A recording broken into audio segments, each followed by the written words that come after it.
ሩሲያ ተክዳለች። ፕሬዝዳንት ቭላድሚር ፑቲን አሉ የአንድ ወገን ጨዋታ አንጫወትም። አሁንም ፑቲን ደግሞ ተናገሩ። ፑቲን ዩክሬንን ሙሉ ለሙሉ እንቆጣጠራለን በሚል ሀሳብ ደግሞ ተናግረዋል። የሩሲያ ወታደር እግሩ ያረፈበት ሁሉ የሩሲያ ነው። ይህ ደግሞ የታሪካችንና የአነጋገራችን የአባባላችን አንዱ ምሳሌ ነው ብለዋል። ፑቲን አሜሪካን ያከብራሉ ፕሬዝዳንት ዶናልድ ትራምፕ ብለዋል። ምዕራቡ በሩሲያ ላይ ጦር አውጇል። ቀይ መስመሩን ያለፈው ሁሉ ፕሬዝዳንት ቭላድሚር ፑቲን ይቀጣል አሉ።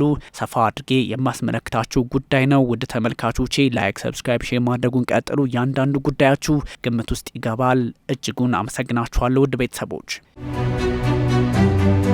በታሪካዊቷ ፒያሳ እምብርት ቸርችል ጎዳና ላይ ቅንጡ አፓርታማ ለጥቂት እድለኞች በ10 በመቶ ቅድመ ክፍያ መዋዋል የሚችሉት ባለ 1 መኝታ በ693 ሺህ ብር ቅድመ ክፍያ፣ ባለ 2 መኝታ በ946 ሺህ ብር ቅድመ ክፍያ፣ ባለ 3 መኝታ በ1.2 ሚሊዮን ብር ቅድመ ክፍያ በ3 ዓመት የሚረከቡት የሚያምር የከተማ እይታ ያለው ለመኖሪያ ለኢንቨስትመንት ተመራጭ ቦታ አስበልጠው ሲከፍሉ የ25 በመቶ ቅናሽ ያገኛሉ። የምንዋዋለው በኢትዮጵያ ብር ስለሆነ ምንም አይነት የዋጋ ግሽበት አያሳስበውትም። አንድ ህንጻ ብቻ ስለሆነ ሳይት ለማየት ፈጥኖ ይደውሉ።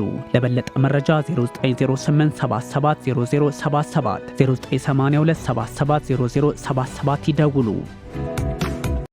የሩሲያው ፕሬዝዳንት ቭላድሚር ፑቲን ዩክሬንን ጠቅልለው በእጃቸው ለማስገባት ውጥን እንዳላቸው በግልጽ ሀሳባቸውን ማስቀመጣቸው በርካቶችን እያነጋገረ የሚገኝ ጉዳይ ሆኗል። ሁሉም የዩክሬን ግዛት ወደ ሩሲያ ፌዴሬሽን ይጠቃልላል። የፕሬዝዳንት ቭላድሚር ፑቲን ግልጽ አቋም ሆኖ አልፏል። የአውሮፓ ሀገራት ለዩክሬን ድጋፋቸውን ማጠናከራቸው ደግሞ ለፕሬዝዳንት ቭላድሚር ፑቲን እንዲህ አይነት ብርቱና የከፋ አቋም ምክንያት እንደሆነ ይነገራል። በዚህ ዓመት የሰሜን አሜሪካዊቷን ካናዳ ጨምሮ አውሮፓ 35 ቢሊዮን ዶላር ድጋፍ ለዩክሬን እንዳደረጉላት ይታወቃል። የኔቶ አሊያም የሰሜን አትላንቲክ የጦር ጥምረት ዋና ጸሐፊ ማርክ ሩቴም ይህኑ አረጋግጠዋል። እናም እነ ፕሬዝዳንት ቭላድሚር ፑቲን እጃቸውን አጣጥፈው እንደማይቀመጡ በግልጽ ያሳየ መግለጫ ሆነዋል። በሄግ ኔዘርላንድስ የተደረገው ከሰኔ 24 እስከ 25 በፈረንጆቹ አቆጣጠር ጉባኤ የኔቶ ማለት ነው እንዲህ አይነቱን ሀሳብ ግምት ውስጥ ያስገባ በመሆኑ ሞስኮም የራሷን መንገድ ለመከተል ግድ ብሏታል ይባላል። 2024 ሙሉ አመቱን እንኳን ድጋፋቸው 50 ቢሊዮን ዶላር እንደደረሰ በግልጽ ተቀምጧል። ይህ ደግሞ እጅግ አስቸጋሪ በመሆኑ የሩሲያን ፖለቲከኞች እጃቸውን አጣጥፈው እንደማይቀመጡ በግልጽ ያሳይ አድርጎታል። በ2024 ይህ ከሆነ ደግሞ በአሁኑ ሰዓት 35 ቢሊዮን ደርሷል። ያ ማለት 6 ወር ባልሞላ ጊዜ እንዲያውም 40 ቢሊዮን የሚያደርሱት አሉ። አንድ አመት ሲሆነው ደግሞ ልክ ከ2024 እጥፍ ሊሆን እንደሚችል በግልጽ ያስቀምጣል። ይህ ደግሞ ስጋቱን ለራሳቸው ለፕሬዝዳንት ቭላድሚር ፑቲን ጭምር አድርጎታል። የትራምፕ አስተዳደር ቸል እያለ መምጣቱ ቢነገርም በሆኑ አጋጣሚዎች ግን ትራምፕ እስከዛኛው ዓለም የሚቆዩ ባለመሆናቸው የኔቶን ጉዳይ ሩሲያ አንዳች መላ ልታበጅለት ይገባል እየተባለ ይገኛል። የአሜሪካ ፓትሪዮት ዲፌንስ ሲስተም የአየር መከላከያ ስርዓቱ ትራምፕ ለመሸጥ ውጥኑ እንደነበራቸው ተነግሯል። በሰሜን አትላንቲክ የጦር ጥምረት ኔቶ ጉባኤ ላይ ከፕሬዝዳንት ቮሎዲሚር ዜሌንስኪ ከዩክሬኑ ፕሬዝዳንት ጋር እንዲሁ ትራምፕ ተነጋግረዋል። ግን ደግሞ ለመሸጥ አስበዋል ቢባልም እጅግ አስቸጋሪ ሆነዋል። ትራምፕ ግን ካለን እስቲ እናይላቸዋለን፣ ምክንያቱም ለእስራኤል ሰጥተናታል፣ ያም ቢሆን እኛም እንፈልገዋለን በሚል አቋማቸውን በግልጽ ማስቀመጣቸው የነዚህ ፓትሪዮት ዲፌንስ ሲስተም የመሰጠቱ ነገር እንዲያው አልን ከማለት የማይሻገር ሊሆን እንደሚችል በግልጽ ያስቀምጣል። እኛም እንፈልገዋለን፣ በዛ ላይ ለእስራኤል ሰጥተናታል ሲሉም የፖለቲካውን አስፈላጊነት በተለያየ አቅጣጫ ዓለም እንድታይ ያደርጋታል። ፑቲን ሙሉ ዩክሬንን በእጃችን እናስገባለን ሲሉ ምን ማለታቸው ነው? ያው በግልጽ ሙሉ ዩክሬንን እንጠቀልላለን ነው። ግን ደግሞ በሌላ መንገድ ካጠቁን ጥቃታችንን አጠናክረን እንቀጥላለን የሚል ትርጓሜም ያለው ነው። የሩሲያ ሰዎች ያሉበት ሁሉ የኛ ነው ወይም ደግሞ ስለዚህ ዩክሬንም የኛ ናት የሚል ትርጓሜ አለው የሚል አረዳዳለው። የሩሲያ ሰዎች ብቻ አይደለም። ከዛም ባሻገር ሩሲያ አንድ ወታደር የረገጠው መሬት ሁሉ የኛ ነው የሚል የታሪክ አረዳዳላቸው። እንዲያውም ትራምፕ እንዲያውም ፑቲን ይህን ይላሉ። We have an old parable, an old rule, wherever a Russian soldier steps up, ኢትስ አወርስ ይላሉ ፕሬዚዳንት ቭላድሚር ፑቲን። ያ ማለት ሁሉም በሆነ አጋጣሚ እጃችንና እግራችን ያረፈበት ቦታ የሩሲያ ፌዴሬሽን አካል ነው የሚል ትርጓሜ ያለው። ደግሞ ይሄኛው ሀሳብ ለነ ዘለንስኪ ይመቻቸዋል። ዘለንስኪ ፑቲን በግልጽ ተናግረዋል አሉ። ምክንያቱም መጠቅለል ነበር ሀሳባቸው። ይሄው አረጋገጡላችሁ በሚል እንዲያው አላኮሱ ለማለት በሚቀል መንገድ ለሰሜን አትላንቲክ የጦር ጥምረት አባላት ሁሉ ነግሯቸዋል። የዩክሬን ብቻ አይደለም፣ የባልቲክ ሀገራትን እነ ሞልዶቫ እንደ ካዛክስታን ያሉት ካውካስ የሚባሉት አካባቢዎች ሳይቀር በግልጽ ይጠቀልላሉ የሚል ትርጉም አለው። ታዲያ ሁሉ ውጥረትና መግባባት ባለበት ሰዓት ፑቲን ያከብሩናል በሚል ፕሬዚዳንት ዶናልድ ትራምፕ መናገራቸው ተሰምቷል። ያ ማለት ከዚህ ቀደም የነበረውን አስተዳደር ያጣጥሉታል፣ እነ ባይደንን ፑቲን አይቀበሏቸውም፣ አያከብሯቸውም የሚል ሀሳብም ያለው አድርጎታል። ከዚህ በፊት ይጠሉን ነበር አሉ። ታዲያ በየትኛው አጋጣሚና በየትኛው የፖለቲካ ምህዳሩ ውስጥ በምን አይነት መንገድ ተጉዘው ፑቲንና ትራምፕ ተገናኙ አሊያም ተዋደዱ የሚያውቁት ምላሹን ራሱ ክሬምሊንና ራሱ ዋይት ሀውስ ብቻ ሆነዋል። በዚህኛው አካሄድም የጀርመን መንግስትም እንዲህ አይነት ሀሳቦች እንዳሉ አረጋግጧል። አንድ ቀን ሩሲያ ወደ አውሮፓ ጥቃት ልትሰነዘር እንደምትችል ወይንም ደግሞ በዩክሬን ላይ የጀመረችውን ተሻግራ በፖላንድ ከዛም ደግሞ ወደ ጀርመንና ቼክ እያለች የፈለገችውን ሀገራት መምታት እንደምትችል ልታረጋግጥብን ትችላለች የሚል ሀሳብ በግልጽ አስቀምጠዋል። እነ ማርክ ሩቴም እንዲህ አይነቱ ስጋት አለባቸው። ቀደም ሲል የኦላፍ ሾልዝና አንግላ መርክል አስተዳደር የጀርመኖቹ ማለት ነው የቤት ስራውን አልሰራም፣ አሁን ግን እኛ እንሰራለን በሚል ፍሬድሪክ ሜርዝ አዲሱ መራሄ መንግስት በግልጽ አስቀምጠዋል። ይህ ደግሞ እጅግ አስቸጋሪ፣ ሞስኮና በርሊን ውጥረታቸውን አጠናክረው ቀጥለው በእርግጥም ፊት ለፊት ሊጋፈጡ የሚችሉበትን አሉታዊ አጋጣሚ የሚፈጥር ሊያደርገው ይችላል። ሞስኮ በወታደራዊ ዘርፍ ተዘጋጅታለች። የነ ሜርዝ ግንዛቤ ነው። በባልቲክ ያሉ ኃይላት እንዲህ አይነቱን ሀሳብ አሊያም ማስጠንቀቂያ ሲሰጡን ችላ ማለት አልነበረብንም፣ አሁን ግን ነቅተናል፣ ያን እናደርጋለን በሚል በግልጽ አስቀምጠዋል።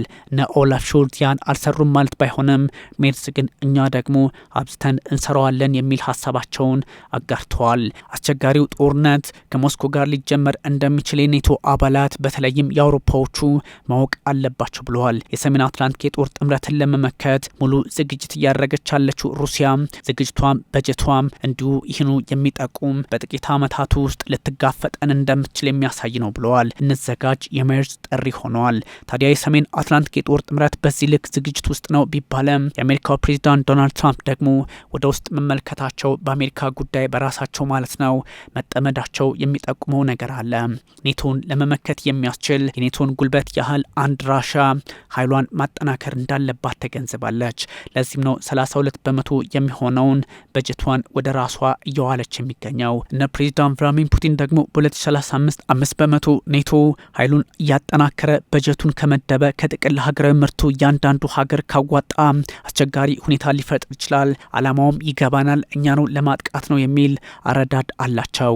1.5ቱ ለሳይበር ለወቅታዊ መሰረተ ልማት እንዲሁም ለወታደራዊ አካሄዶችና እንዲሁ በጠቅላላው ሩሲያን የተመለከቱ ጫና ሊፈጥሩ የሚችሉ ስራዎችን ለመስራት እንደሆነ ተነግረዋል።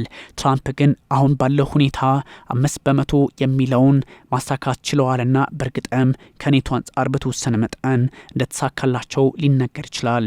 የሰሜን አትላንቲክ የጦር ጥምረት ኔቶ ጉባኤ ላይ በርካታ ሀሳቦች ተነስተዋል። በየቀኑ 200 ጥቃት ደግሞ ፑቲን ጉባኤው እየተካሄደ ባለበት በግልጽ ፈጽመዋል። በኔቶ ጉባኤ ላይ ጥቃት መሰንዘራቸው ኔቶ ለምን እንደሚሰበሰብ እናውቃለን፣ ጥቃቱንም እንሰነዝራለን የሚል ትርጓሜ እንዲኖራቸው አድርገዋል። በድንበር ላይ 695 ሺህ የሩሲያ ወታደሮች እየተፋለሙ ነው በሚል ፕሬዚዳንት ቮሎዲሚር ዘለንስኪ በግልጽ አስቀምጠዋል። 52 ሺህ የሚሆኑት ደግሞ በሱሚ አዲስ ግንባር ለመክፈት ጥረት ላይ ናቸው ብለዋል። 200 ሜትር በሱሚ ግዛት ገብተው ነበር፣ እኛ ግን ከ200 እስከ 400 ድጋሜ ገፍተናቸዋል በሚል ሀሳባቸውን ለማጋራት ሞክረዋል። በእርግጥ ሃንጋሪና ስሎቫኪያ የተሰኙ ኃይላት የባህር በር አልባ ወይንም ደግሞ ላንድ ሎክድ እንደሆኑ ይታወቃል። የሩሲያ ነዳጅ ካልሆነ በስተቀር የሚደጉማቸው የለም። ታዲያ በስምምነት ከሩሲያ ነዳጅ እንዳትገዙ በሚል ሀሳብ ሲነሳላቸው ኔቶንም ጥለኑ ልንወጣ እንችላለን ማለታቸው ደግሞ ይህኑ አስቸጋሪ ውጥረት ለአውሮፓ በተለይም ለኔቶ እያደረገበት መጥተዋል። ታዲያ በዚህኛው አጋጣሚ ደግሞ 0.25 በመቶ ከጂዲፒያችሁ አጋራት ወይንም ወዳጅ ነን የምትሉ ሀገራት ለእኛ ስጡን በሚል ዘለንስኪ በልመና ላይ ናቸው። ዘለንስኪ ራሳቸውን ከማጠናከር ይልቅ በልመና ላይ ያተኮሩ መሪ እየሆኑ መጥተዋል። ልክ እንደ አፍሪካ መሪዎች በሌሎች ላይ መተማመን ሆነዋል። ስሎቫኪያ ኢዩ ምክር ቤት 18ኛ ማዕቀብ በሩሲያ ላይ ሊጥል ሲያስብ ወይንም ፓኬጁን ይፋ ሲያደርግ እኔ ይህ ነገር አይዋጥልኝም በሚል ቬቶ ፓወር ድምፅን በድምፅ በመሻር መብቷ ማቋረጧ ወይንም መከልከሏ የሚታወቅ ነው። ሮበርት ፊሶ እንዲሁም ቪክተር ኦርባን የስሎቫኪያና የሃንጋሪ መሪዎች በተከታታይ የሩሲያ አጋር ሆነዋል። ብቸኞቹ በጦርነት ወቅት እያለች ሩሲያን የጎበኙ የአውሮፓ መሪዎችም ሆነዋል። የኔቶ እንዲሁም ደግሞ የአውሮፓ ህብረት አባላት ፕሬዚዳንት ፑቲን ወደ አንድ አቅጣጫ ያጋደለ ጨዋታ ከዚህ በላይ ቆሟል፣ እኛ ማንም ሲያታልለን አንመለከተውም በሚል በግልጽ አስቀምጠዋል። 1994 ላይ እንዲሁ ጠቅልላችሁ ከሶቪየት መፍረስ በኋላ በአውሮፓ ያሉ ሀገራትን አስገባችሁ ወደ ኔቶ። ከዛ 1999 ላይ በድጋሚ መጣችሁ። 2006 ላይ ደግሞ ጠቀልላችኋቸው። ከዛ 2024-23 አስቸጋሪ በሚባል ደረጃ ጠላት አፈራችሁልን የሚል መከራከሪያ ያመጣል። ምዕራቡ በድሎናል። የነ ፕሬዚዳንት ቭላድሚር ፑቲን እንዲሁ ግልጽ የሆነ አቋም ሆኗል። ማንም ለምን ልዩ ዘመቻ እንደከፈትን ማንሳት የፈለገ የለምና አላማቸው ምን እንደሆነ እንረዳዋለን። እኛ ግን እጃችንን አጣጥፈን አንቀመጥም። ሁሉም ነገር አብቅቶለታል።